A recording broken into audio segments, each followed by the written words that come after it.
నమస్తే welcome to Riya news. ప్రకాశం బ్యారేజీని కూల్చేందుకు కుట్ర జరిగిందా? 5 బోట్లు పంపించి ప్రకాశం బ్యారేజీని గుర్తించడం మహా కుట్ర అంటున్నారు. ఇక ఇందులో ముఖ్యంగా వైసీపీకి సంబంధించినటువంటి కొంతమంది నాయకుల పేర్లు అయితే వినిపించాయి. మరి అయితే ఆ నాయకులు సూత్రధారులు అయితే పాత్రధారులు వేరే ఉన్నారు అంటున్నారు. మరి దానికి సంబంధించి ఇప్పటికే ఇద్దరిని కూడా అరెస్ట్ చేయటం అయితే జరిగింది. మరి ఇది మ్యాన్ మేడ్ డిజాస్టర్ కాదు, జగన్ మేడ్ డిజాస్టర్ అని చెప్పి నిన్ననే లోకేష్ గారు కూడా చెప్పడం అయితే జరిగింది. అసలు ఈ కుట్ర ఏంటి, అలాగే ఈ ప్రకాశం బ్యారేజ్ విషయంలోనే మరో కుట్ర కూడా జరిగింది అంటున్నారు. అసలు ఈ కుట్ర కోణం ఏంటి, దీని వెనక ఎవరున్నారు, దీనిపై మరి కఠిన చర్యలు కూడా ఉండబోతున్నాయి అంటున్నారు. ఎలాంటి చర్యలు తీసుకునే అవకాశం ఉంది, ఈ వివరాలన్నీ తెలుసుకుందాం. మనతో పాటు ఉన్నారు సీనియర్ పొలిటికల్ జర్నలిస్ట్ డివి శ్రీనివాస్ గారు. నమస్కారం సార్. నమస్తే. సో ప్రకాశం బ్యారేజ్ ని ఢీ కొట్టాయి పడవలు అని చెప్పి వారం రోజుల క్రితమే చంద్రబాబు గారు చెప్పడం అయితే జరిగింది. ఇది కుట్ర ఉంటుంది, దీనిపై కూడా ఎంక్వైరీ చేపిస్తామని కూడా ఆయన అప్పుడే చెప్పారు. ఆ దిశగా ఎంక్వైరీ జరిగింది.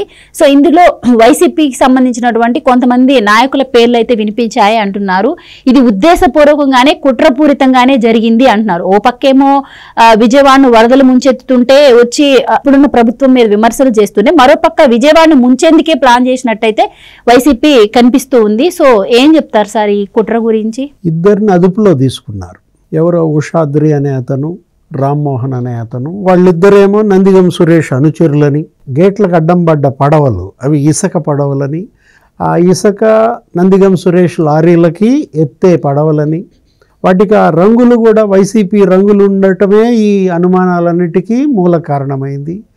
ఇప్పుడు ఆ పడవలు గతంలో ఉద్దండరాయన్నపాలెం వైపు ఉండేవని, కరెక్ట్గా ఈ వరదలకు ముందు వాటిని గొల్లపూడి వైపు తెచ్చారని, అక్కడ స్థానికులు ఆ పడవల్ని వేర్వేరుగా లంగర్కి కట్టమంటే వేర్వేరుగా లంగర్కి కట్టకుండా మూడింటిని ఒక ప్లాస్టిక్ వైర్తో చెట్టుకు కట్టారని, అంటే ఇదంతా కూడా దురుద్దేశపూర్వకంగా జరిగింది. ఇది మహా కుట్ర అని మన చర్చ. ఏది ఇవాళ మొత్తం దీనిపైనే రాష్ట్ర వ్యాప్తంగా జరుగుతోంది. కుట్రలన్నిటికీ కేర్ ఆఫ్ అడ్రస్గా వైఎస్ఆర్ కాంగ్రెస్ మారిన నేపథ్యం. ఏది ఇవాళ జగన్మోహన్ రెడ్డి జీవితం అంతా కుట్రలమయమైందా? ఆయన వ్యాపారం కుట్ర.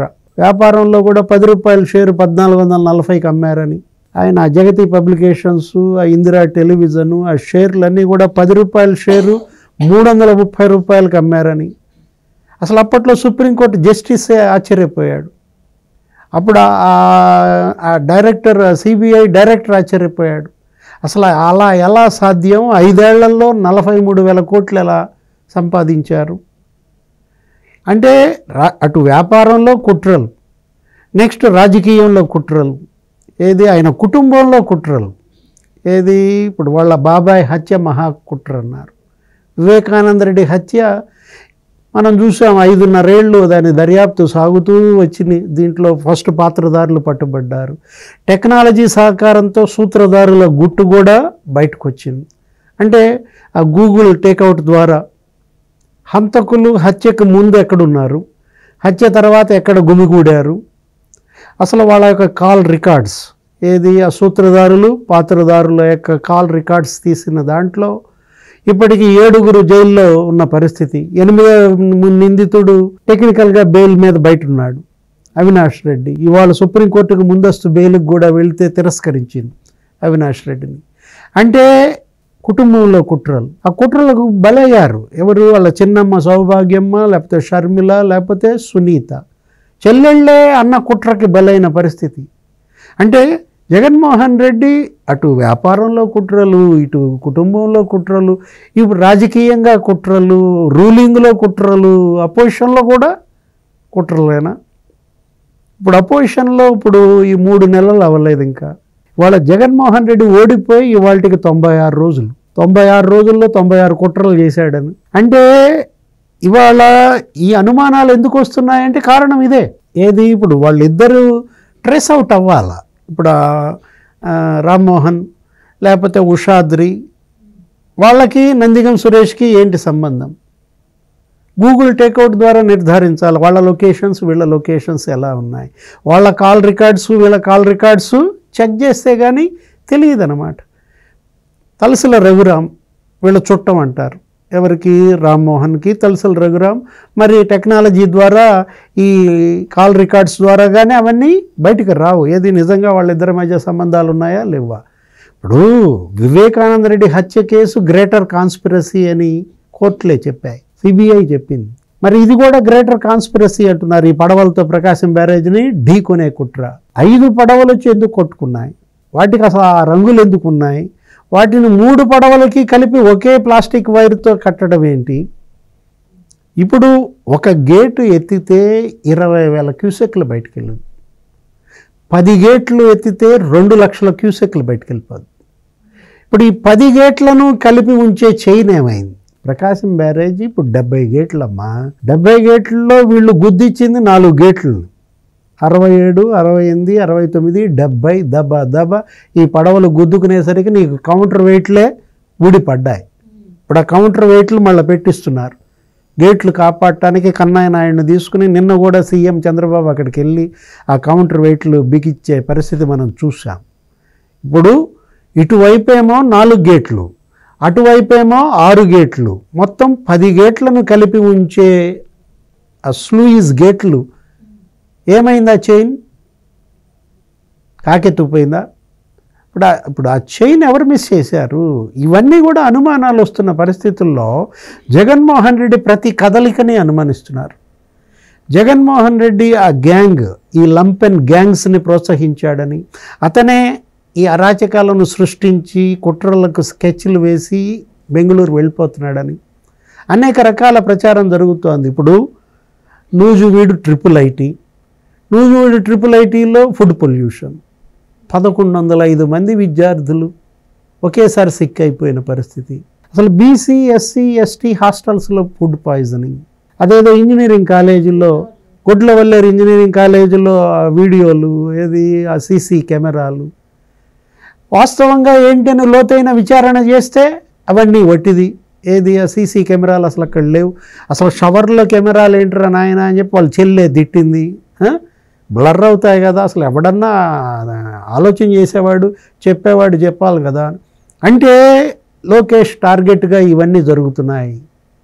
లోకేష్ని అప్రదిష్ట పాలు చేయాలి, అతని మంత్రిత్వ శాఖకి మచ్చ తీసుకురావాలనే ఈ ఇంజనీరింగ్ కాలేజ్ కానీ, ఈ ట్రిపుల్ ఐటీ కానీ, హాస్టల్స్ కానీ జగన్మోహన్ రెడ్డి గ్యాంగ్ టార్గెట్ చేస్తున్నారు. మీరు చెప్పిన దాన్ని బట్టి చూస్తే ఇప్పుడు బుడమేరు గండ్లు కొట్టింది కూడా వీళ్ళే అనుకోవచ్చు అంటున్నారు. చెప్పాడు ఒక ఢిల్లీ ఆయన, నువ్వన్న మాటే అన్నాడు. ఏమని? ఏదో ఒక ఛానల్లో మాట్లాడుతూ బుడమేరు గండ్లు కూడా కుట్రే, 10 గండ్లు పడ్డాయి బుడమేరుకి. అటువైపు 7 గంటలు, ఇటువైపు 3 గంటలు పడ్డాయి. ఎడమ కట్టకి 3 గంటలు. ఇప్పుడు అదే ముంచేసింది బెజవాడని. ఇవాళ 10 లక్షల మంది వరద ప్రభావిత ప్రజలు, 3 లక్షల కుటుంబాలు ఇవాళ వరదకు గురయ్యాయంటే, ముంచేశారంటే ఆ గండ్లు కూడా కుట్రేనా? అదొక మహా కుట్ర. దానిపైన విచారణ జరపాల. లోతైన విచారణలు జరిపిస్తే తప్ప నిజాలు బయటికి రావు. ఇప్పుడు ల్యాండ్ మాఫియా బుడమేరును ఆక్రమించేసింది, కట్టలన్నీ కబ్జా చేశారు, అమ్మేశారు. ఏది? స్థలాలు, పట్టాలు, నకిలీ పట్టాలు పుట్టించారు. వెల్లంపల్లి శ్రీనివాస్ పేరు వినపడుతోంది, దేవినేని అవినాష్ పేరు వినపడుతోంది అంటున్నారు, జోగి రమేష్ పేరు వినపడుతోంది అంటున్నారు. రియల్ ఎస్టేట్ వెంచర్లు డబ్బుల కోసం అనుమతులు ఇచ్చారని. అంటే బుడమేరు ఎలా ఆక్రమణలకు గురైంది, దాని వెనుక ల్యాండ్ మాఫియా. ఇప్పుడు మట్టి మాఫియా నీకేంటి? మట్టి కట్టలన్నీ తవ్వేశారు, మట్టి ఎత్తుకుపోయారు. ఇప్పుడు కాలువలకి మట్టి కట్టలు ఉంటే ఆ మట్టి ఎక్స్పోర్ట్ చేస్తావా?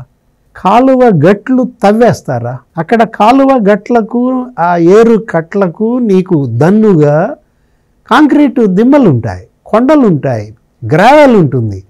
వాటిని ఏం చేశారు? అమ్మేశారు. అంటే గ్రావెల్ మాఫియా, మట్టి మాఫియా. ఇప్పుడు ఈ నందిగామ, లేకపోతే ఇదేది ఇప్పుడు ఈ మన మైలవరం, ఆ తర్వాత గన్నవరం, ఈ బుడమేరు పరివాహ ప్రాంతం అంతా కూడా గన్నవరం వల్లభనేని వంశీ మట్టి మాఫియా. పెద్ద ఎత్తున మట్టి కట్టల మీద అమ్మేశారని. అంటే అటు గ్రావెల్ మాఫియా, మట్టి mafia, land mafia, sand mafia. Sand mafia don నీకు నేను చెప్పవసరం లేదు. మీరన్నట్టు ఇప్పుడు ఇసుక అక్రమ రవాణాకి సపోర్ట్ చేసినటువంటి వాళ్ళే ఇప్పుడు వాళ్ళవే ఈ పడవలు అని చెప్పి పోలీసుల ఎంక్వైరీలో అయితే తేలింది. మీరన్నట్టు అంటే వాళ్ళ స్వార్థ రాజకీయాల కోసం లక్షల మంది ప్రాణాలను బలిపెట్టాలని చూసింది వైసీపీ. అండ్ అది చేస్తూనే మరోపక్క ఈ పడవలు టీడీపీకి సంబంధించినటువంటి వాళ్ళవి అని చెప్పి లోకేష్ గారితో బొకే ఇచ్చుకుంటూ ఫోటో దిగిన వాళ్ళలో ఒకళ్ళ ఫేస్ రౌండ్ చేసి దాన్ని ఇతనవే ఈ పడవలు అని చెప్పి వైసీపీ ప్రచారం చేస్తుంది. ఎలా చూడొచ్చు అంటారు? ఇప్పుడు బుడమేరు పాపమేమో చంద్రబాబు అంటుంది, అలాగే ప్రకాశం బ్యారేజ్లో పడవలు దిగొట్టిందేమో లోకేష్ కి సంబంధించిన వాళ్ళని చెప్తున్నారు. సో ఏం చెప్తారు మీద? అక్కడే ఇక్కడ ప్రజలు అర్థం చేసుకోవాలి. ఏది ఇప్పుడు దొంగే దొంగ దొంగ అంటే ఇక మనం ఏం చెప్తాం? ఇప్పుడు ఇవాళ ఈ బోటు సంఘం వాళ్ళు వచ్చి ఎప్పుడు దిగారు ఫోటో లోకేష్తో? ఇప్పుడు మంత్రి అయిన తర్వాత వాళ్ళ ప్రభుత్వం ఏర్పడిన తర్వాత వచ్చి దిగిన ఫోటోకి దీనికి ఏంటి సంబంధం? ఇన్నాళ్ళు వాళ్ళు ఎవరితో అంటగాగారు? లోకేష్ ఇసుక వాడు సరఫరా చేశాడా ఈ పడవల్లో?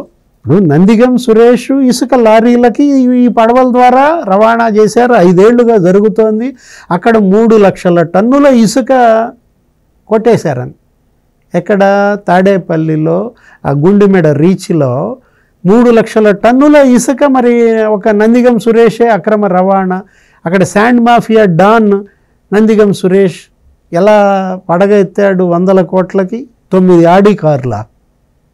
ఎక్కడి నుంచి వచ్చాయి నందిగం సురేష్కి 9 ఆడి కార్లు? Biopic cinema తీసేస్తాయా? సురేష్ మీద బయోపిక్ సినిమా తీస్తున్నారంట. వాళ్ళ తమ్ముడు మరి ఎవరో ప్రొడ్యూసర్లు నందిగం నవీన్. ఇప్పుడు ఇవాళ అతను ఏంటి, ఒకప్పుడు అతని యొక్క ప్రారంభం దేంతో బిగిన్ అయింది? 5 ఏళ్లలో ఈ సంపద ఎలా వచ్చింది? సీడ్ యాక్సిస్ రోడ్లో నిబంధనలకు విరుద్ధంగా ఆ విల్లాలు ఎట్లా కట్టాడు? హైదరాబాద్లో 10 ఎకరాలు ఎలా కొన్నాడు? అతని యొక్క ఆ సంపద ఏది? 5 ఏళ్ల ముందు నందిగం సురేష్ పరిస్థితి ఏంటి, ఇప్పుడేంటి? అట్లాగే తలసల రఘురామ్, అతను ఒక ఇసుక రీచ్ అతనికి ఇచ్చారని. ఇప్పుడు ఈ ఇసుక సురులు ఇవాళ నదీ గర్భం తవ్వేశారు. శాండ్ మాఫియా 1 మీటరు నుంచి 3 మీటర్లు తవ్వాల్సింది ఎంత కొట్టేశారు? ఏడాదికి 2 కోట్ల టన్నులు ఇసుక తవ్వాలా? అలాంటిది వీళ్ళు నెలకి 2 కోట్ల టన్నులు ఇసుక తవ్వేశారంటే ఎంత ఇసుక? 20,000 కోట్ల ఇసుక దోపిడీ జరిగిందని శ్వేతపత్రంలో చెప్పారు. ఆ శాండ్ ఏమైపోయాడా? ఎండి వెంకటరెడ్డి పారిపోయాడు. అతను పట్టుబడితే తప్ప ఇవన్నీ బయటికి రావు. ఇప్పుడు ప్రధాని మోడీ మాఫియా రాజ్ అన్నాడు దీన్ని. ఈ శాండ్ మాఫియా, మట్టి mafia, gravel mafia, land mafia ఇవాళ బుడమేరుని ముంచేశారు.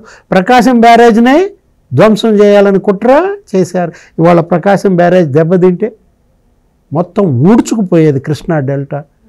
ఏది ఇరువైపులా, అటు కృష్ణా జిల్లా ఇటు గుంటూరు జిల్లా 10 నియోజకవర్గాలు వాషౌట్ అయిపోయాయే. అవినిగడ్డ, దివిసీమ, రేపల్లె ఇవాళ మంత్రులు కాపలా కాసుకున్నారు. అనగాని సత్యప్రసాద్, గొట్టిపాటి రవికుమార్, ఆ రేపల్లె మొత్తం ఆ కాలువలన్నీ కూడా వాళ్ళు 200 మంది మనుషులను పెట్టి 8 జేసీబీలు పెట్టుకుని కట్ట తెగకుండా కాపలా కాసుకున్నారు. రామానాయుడు 6 రోజులుగా బుడమేరు మీదే గండ్లు పూడ్చిగాని రావద్దన్నాడంట లోకేష్ నేను రామానాయుడిని. రామానాయుడు లోకేష్ బుడమేరు మీద ఇవాళ 6 రోజులుగా ఆ గండ్లు పూడ్చటమే ఇవాళ పెట్టుకుని 3 గండ్లు మొత్తానికి పూడ్చి బయటపడ్డారు. లోకేష్తో ఫోటో దిగాడా బోటాడు? వాడిని పట్టుకుని ముందు ఆ బుడమేరులో పాతేయాలి. ఇప్పుడు ఎవరికి మీరు ఇసుక అక్రమ రవాణా చేశారు? అన్ని వేళ్ళు ఇవాళ ఎవరి వైపు చూపిస్తున్నాయి? నందిగం సురేషు, తలసల రఘురాము, సజ్జల రామకృష్ణారెడ్డి, జగన్మోహన్ రెడ్డి వాళ్ళిద్దరూ అదుపులో తీసుకున్న వాళ్ళు విచారణలో కానీ ఇవన్నీ బయటికి రావు. అవసరమైతే టెక్నాలజీ సహాయం తీసుకోవాలి. ఇది దేశద్రోహం. ఇది నేషనల్ సెక్యూరిటీ యాక్ట్ కిందకు వస్తుంది. ఇది జాతి ద్రోహంగా పరిగణించాలి. 124 సెక్షన్ కింద కేసు నమోదు చేసి అరెస్ట్ చేయాలి. Thank you so much. నమస్తే.